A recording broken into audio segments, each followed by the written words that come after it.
చూడండి fresher resume అనేది మనం ఈ విధంగా ప్రిపేర్ చేసుకోవాలండి. టోటల్ కంటెంట్ మొత్తం ఇక్కడ ఉంది. సో ఇక్కడ నేమ్ అనేది మీరు యాడ్ చేసుకోండి సపరేట్ గా. ఫ్రెషర్ గా వెళ్ళాలనుకున్న వాళ్ళు నేమ్ అనేది యాడ్ చేసుకోండి. తర్వాత మీ contact number, mail ID as well as same as ఇది ఇచ్చేసుకోండి. Contact number and mail ID same as ఇది ఇవ్వండి. తర్వాత మీకు SAP functional consultancy with FI module అన్నారు కదా, FI మాడ్యూల్ దగ్గర S4HANA కూడా ఎడిట్ చేయండి మీరు. ఎందుకంటే S4HANA కూడా నేర్చుకుంటారు కాబట్టి S4HANA నాలెడ్జ్ అనేది mandatory. S4HANA knowledge mandatory. S4HANA కూడా యాడ్ చేయండి ఇక్కడ సమ్మరీ దగ్గర. ఓకే. తర్వాత స్కిల్స్ చూడండి, టెక్నికల్ స్కిల్స్ కిందకి రండి కొంచెం. S4HANA కూడా యాడ్ చేస్తున్నాం మనం. S4HANA కూడా యాడ్ చేస్తున్నాము. టెక్నికల్ స్కిల్స్ ఇక్కడ నేను కొన్ని పాయింట్స్ అనేవి యాడ్ చేశాను. SAPకి సంబంధించినటువంటి ఏమేమి పర్టికులర్ టాపిక్స్ అనేవి యాడ్ చేశానండి. ఇవన్నీ కూడా మీరు ప్రాపర్గా వీటి మీద నాలెడ్జ్ ఉండాలండి.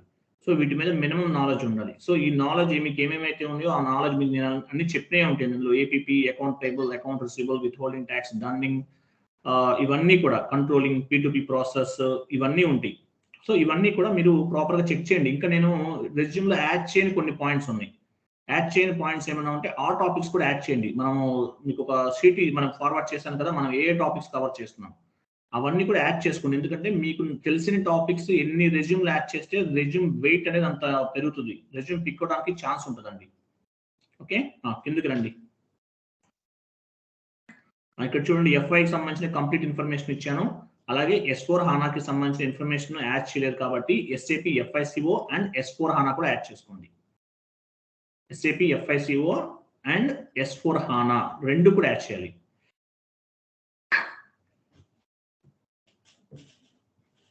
వితౌట్ S4HANA రెజ్యూమ్ పిక్ అవ్వదు. మీరు SAP FICO ECC వెర్షన్ నేర్చుకున్నారు, S4HANA కూడా కొంత నాలెడ్జ్ ఉండాలి. అంటే ఎంత దానికి దీనికి ఒక 15 to 20% డిఫరెన్స్ ఉంటుంది కాబట్టి S4HANA కూడా యాడ్ చేసుకోండి. సో ఇవన్నీ కూడా ప్రాపర్గా అన్ని కూడా యాడ్ చేసుకోండి స్లోగా. GL అకౌంట్స్, ఇంకా అకౌంట్ రిసీవబుల్ కిందకి రండి, అకౌంట్ పేయబుల్, ఎసెట్ అకౌంటింగ్, ఇంకా చాలా ఉన్నాయి. ఇంకా మనం కొన్ని యాడ్ చేస్తాం, అడిషనల్ చాలా టాపిక్స్ చెప్తాం, అవన్నీ కూడా యాడ్ చేయండి. ఈచ్ అండ్ ఎవ్రీ టాపిక్ మనం నేర్చుకున్న ప్రతి టాపిక్ యాడ్ చేయాలి. యాడ్ చేసినప్పుడు ఏమవుతుందంటే రెజ్యూమ్ పిక్ అవడానికి ఛాన్స్ ఉంటుంది యాజ్ ఎ ఫ్రెషర్ గా. ఓకే, ఇంటిగ్రేషన్స్ మీకు ఏమేమి ఇంటిగ్రేషన్స్ వచ్చు, SAP FICO P2P ఒకటి, అండ్ మీరు O2C కూడా నేర్చుకోవాలి, ఆర్డర్ టు క్యాష్ కూడా నేర్చుకోవాలండి. కిందకి రండి, ఇంకా ఏమేమి ఉన్నాయి చూడండి. ఇక్కడ మీకు యాక్చువల్గా మీ క్వాలిఫికేషన్ ఏంటి, master of business administration, taxes అవన్నీ యాడ్ చేయండి. ఇన్పుట్ ట్యాక్స్, అవుట్పుట్ ట్యాక్స్ అవన్నీ చెప్పాను మీకు. గూడ్స్ అండ్ సర్వీసెస్ ట్యాక్స్ దగ్గర ట్యాక్సెస్ ఏం చెప్పాను మీకు, input tax, output tax and intrastate GST అవన్నీ కొన్ని చెప్పాను. Input GST, output GST, intrastate GST, IGST కూడా యాడ్ చేయండి. IGST అంటే ఏంటి, UGST అంటే ఒక IGST ఉంటుంది, UGST అంటే ఏంటి, టెరిటరీ స్టేట్స్, యూనియన్ టెరిటరీస్ అనమాట. అంటే కేంద్ర పాలిత ప్రాంతాలు అంటారు, యూనియన్ టెరిటరీ GSTs. ఇవి కూడా కొన్ని అడిషనల్ గా యాడ్ చేసుకోండి. తర్వాత మీ ఎక్స్పీరియన్స్ ఏదైతే మీరు మీ క్వాలిఫికేషన్ ఏముంది ఇక్కడ చూడండి, master of business administration from Acharya Nagarjuna university in 2008. 2008లో ఇది MBA కంప్లీట్ అయిపోయింది. MBA అంటే మాస్టర్ ఆఫ్ బిజినెస్ అడ్మినిస్ట్రేషన్ అంటారు కదా, అది. తర్వాత బ్యాచులర్ ఆఫ్ కామర్స్ అంటే డిగ్రీ ఎప్పుడు కంప్లీట్ చేస్తారు, బీకామ్ అయితే బీకామ్, మీరు ఏ డిగ్రీ అయితే ఆ డిగ్రీ యాడ్ చేసుకోండి. తర్వాత 2008లో 9లో LLB అయిపోయింది సార్. మరి నాది అక్కడ రెజ్యూమ్ పెట్టడానికి ఉంటుందా? అది LLB పెట్టండి మేడం, ఏం కాదు, LLB పెట్టండి. బట్ మీరు LLBలో ఎందుకు వర్క్ చేయలేదంటే, మీరు అంటే నాకు ఇంట్రెస్ట్ లేదండి, సమ్ ఇష్యూస్ వల్ల నేను IT వైపు వచ్చేసానండి, కొంచెం చెప్పండి సరిపోతుంది. Okay sir. డిగ్రీ ఇంటర్మీడియట్ ఏంటి మీది, ఇంటర్మీడియట్ ఏం చేశారు? నేను direct BA MA LLB intermediate రాసాను. మీకు ఉన్నవన్నీ మీకు BA ఉంది కదా, BA యాడ్ చేయండి, LLB కూడా యాడ్ చేయండి. కొంచెం కాకపోతే మీది కొంచెం డిఫరెంట్ గా ఉంది మేడం. మీకు ఏంటంటే యాక్చువల్గా మీ సర్టిఫికేషన్ కన్నా మేజర్ గా మీరు ఏం చూస్తారంటే మీ నాలెడ్జ్ బేసికల్ గా చెక్ చేస్తారు మేడం మీకు. ఎందుకంటే యాక్చువల్గా మీరు BA చేశారు, LLB చేశారు, అసలు యాక్చువల్గా మీకు ఐటీకి మీకు రిలేటెడ్ కాదు సార్, అదే డిఫరెంట్ కదా, అదే చూస్తుంది. కాబట్టి మిమ్మల్ని కొంచెం డెప్త్ గా నాలెడ్జ్, ఇంకోటి దాని గురించి మీరు ఏం అనుకోవద్దండి, నో ఇష్యూ. మన దగ్గర ఓపెన్ డిగ్రీ చేశారంటే, ఇంటర్మీడియట్ లేకుండా ఓన్లీ డిగ్రీ చేసిన కూడా జాబ్స్ కొట్టిన పర్సన్ ఒక ఆయన ఉన్నాడు, మీకు ఇంట్రడ్యూస్ చేస్తాను, నాకు ఛాన్స్ ఉంటుంది. ఎందుకంటే వీళ్ళు కొంతమంది వాళ్ళు ఎలా వెళ్తారో తెలియదు జాబ్స్ కి. గ్రూప్ లోకి వచ్చి చెప్పరు మళ్ళీ నాకు. అదే సార్. అందువల్ల ఏంటంటే దానివల్ల కొన్ని ఇష్యూస్ ఉంటాయని చెప్పరు కొంతమంది. కాబట్టి మీరు ఒకటి గుర్తుపెట్టుకోండి. ఓపెన్ డిగ్రీ అండి ఆయన చేసింది. ఇంటర్మీడియట్ 10th క్లాస్ పాస్ అయ్యారు. తర్వాత ఓపెన్ డిగ్రీ మీద జాబ్ కొట్టారండి. ముంబై లొకేషన్. తెలుసా అవును మీకు? సార్.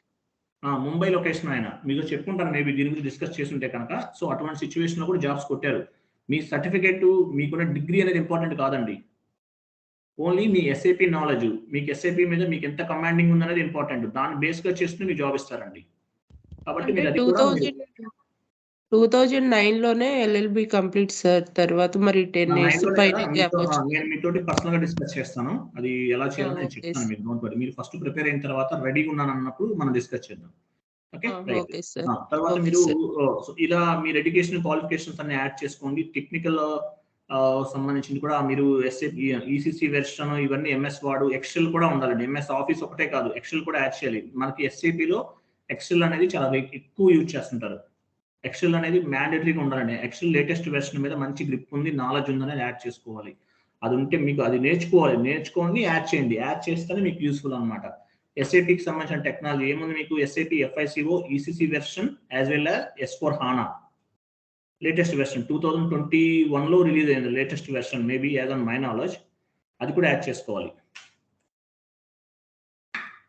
సో అది కూడా యాడ్ 22 కూడా చేసుకోవాలి. రిలీజ్ అయింది సార్ మనకి ఇప్పుడు 2 months బ్యాక్. రిలీజ్ అయిందా మేడం? అయ్యింది సార్. 2022నా? అవును సార్. 2 months ఆ! అవుతుంది అప్రాక్స్ రిలీజ్ అయ్యి. 22 వదిలేండి. ఎందుకంటే రీసెంట్ గానే కదా అయిపోయింది. ఇప్పుడే అవును నేర్చుకున్నానంటే సార్. బాగోదు. అది వదిలే. 2021 వరకు యాడ్ చేయండి. ఆ వెర్షన్ వరకు ఈజ్ ఎనఫ్. ఇంకేమొద్దు. కానీ ఎక్కువ ఆ! ప్రాజెక్టులు 1909 2020లోనే అవుతున్నాయి సార్. 2020లోనే 2020లోనే ఉంటాయి మేడం. కాకపోతే ఏంటంటే వాటికి అంటే ఈ అప్‌గ్రేడ్ వెర్షన్స్ అంటే ఏమి ఉండవండి. చాలా లెస్ చేంజెస్. అసలు మనం ఐడెంటిఫై కూడా చేయలేము. వాడేదో కొన్ని చేంజెస్ చేసి అప్‌డేట్ చేసి మనకు రిలీజ్ చేస్తారు తప్ప ఏం లేదు. ఇప్పుడు S4HANA అని చెప్పేసి ఎందుకు రిలీజ్ చేశారు? ఈసీసీ కాకుండా S4HANA కింద ఎందుకు చేశారు? కొత్త ప్రొడక్ట్ కొత్తది ఒక అప్‌డేషన్ ఇచ్చామని చెప్పడం కోసం. కానీ మేజర్‌గా ఏంటంటే ర్యామ్ బేస్డ్ అనేది డిఫరెంట్ మారిపోయింది కాబట్టి S4HANA అనేది అంత ఫాస్ట్‌గా ఉంటది. మనకి ఈసీసీలో హెచ్‌డిడి వెర్షన్ వాడతారండి. S4HANAలో ఎస్ఎస్‌డి వాడతారు. అది ఇంకా కొన్ని చేంజెస్ చేశారు. ఇంకోటి S4HANAలో మేజర్‌గా ఏం చేశారు? S4HANA ఏమంటారు? సింపుల్ ఫైనాన్స్ అంటారండి. సింపుల్ ఫైనాన్స్ అంటే ఏంటి? ఈసీసీలో మనం ఏదైతే యూజ్ చేయము, ఇవన్నీ మనకు అవసరం లేదు, ఇవన్నీ అనుకున్నారో అవన్నీ కూడా పీకేశారు, తీసేశారు. చాలా ఆప్షన్స్ అన్ని రిమూవ్ చేసి సింప్లిఫై చేశారు software. Next generation business suit sir. Next generation business suit అంటారు. ఇంకోటి సింప్లిఫై చేశారు S4HANA. అందువల్ల ఏంటంటే S4HANA అనేది అంత పాపులర్ అయిందనమాట. సింపుల్‌గా ఉంటది మనం చేయడానికి కూడా. సో S4HANA అనేది అందువల్ల మనకి నెక్స్ట్ జనరేషన్ బిజినెస్ సూట్ అంటారు. హై పర్ఫార్మెన్స్ అనాలిసిస్ అప్లికేషన్ అంటారు. కాబట్టి రీసెంట్‌గా మనకి ఇక్కడ ఏవైతే ఉందో యాక్చువల్‌గా రెజ్యూమ్ అనేది ఫ్రెషర్ రెజ్యూమ్ అనేది ఇలా పెట్టుకుంటే సరిపోతుందండి. బట్ ఫ్రెషర్‌గా వేకెన్సీస్ అనేవి చాలా తక్కువ ఉన్నాయి. ముందు చెప్తున్నాను. చాలా తక్కువ ఉన్నాయండి ఫ్రెషర్‌గా వేకెన్సీస్. ఎందుకంటే ఎవరో ఒకళ్ళు తెలిసినోళ్ళు, రిలేషన్స్, ఫ్రెండ్స్ ఎవరో ఒకళ్ళు ఉంటారు. వెళ్ళిపోయి జాయిన్ చేసేస్తుంటారు. మా వాడు ఉన్నాడు తీసుకోండి ఏదో ఫార్మల్ ఇంటర్వ్యూ ఒకటి పెట్టేస్తారు తీసేసుకున్నారు. అలా ఎక్కువ ఛాన్సెస్ అనేది తక్కువ. ఫ్రెషర్స్‌గా జాబ్స్ రెజ్యూమ్స్ పిక్ అవ్వడం అనేది చాలా కష్టం. నార్త్ వైపు వెళ్తే పిక్ అవుతాయండి. అది కూడా చెప్తున్నాను. కాబట్టి ఫ్రెషర్స్‌కి అదొక ప్రాబ్లమ్ ఉంది మేజర్‌గా. బట్ తప్పదు మనం ఫేస్ చేయాలి. ఫ్రెషర్స్‌గా వెళ్ళేవాళ్ళు ఈసీసీ మనకి ఫ్రెషర్ రెజ్యూమ్ ఒకటి యాడ్ చేసుకోండి. అట్లాగే కన్సల్టెంట్‌గా కూడా ఎండ్ యూజర్‌గా కూడా ట్రై చేయండి. ఏదో ఒకటి వచ్చేస్తుంది. కొంత ఎక్స్‌పీరియన్స్ వచ్చిన తర్వాత మీరు మీరు ఉన్న ఎక్స్‌పీరియన్స్‌ని బేస్‌గా చేసుకొని వెళ్ళండి. That is the best point అన్నమాట. 2 ఫ్రెషర్స్‌కి మాత్రం నేను చెప్పేది ఒకటేనండి. 2 రెజ్యూమ్స్ మ్యాండేటరీగా ఇవ్వాల్సిందే.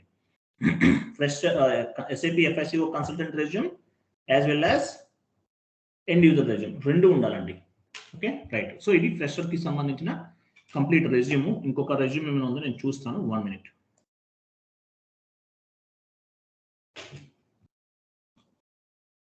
Sir thank you so much sir. అసలు ఇంత డెప్త్గా చెప్తున్నారు. చాలా పాయింట్స్ తెలియదు.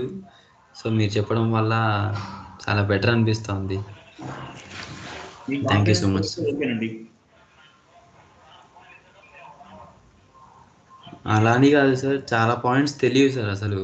అంటే ఈవెన్ నాకు కూడా మీ క్లాస్కి జాయిన్ కాకముందు అసలు ఐటీ ఫీల్డ్ అంటే ఏంటి, రెజ్యూమ్ ఎలా ప్రిపేర్ చేయాలి, సో నథింగ్ సార్.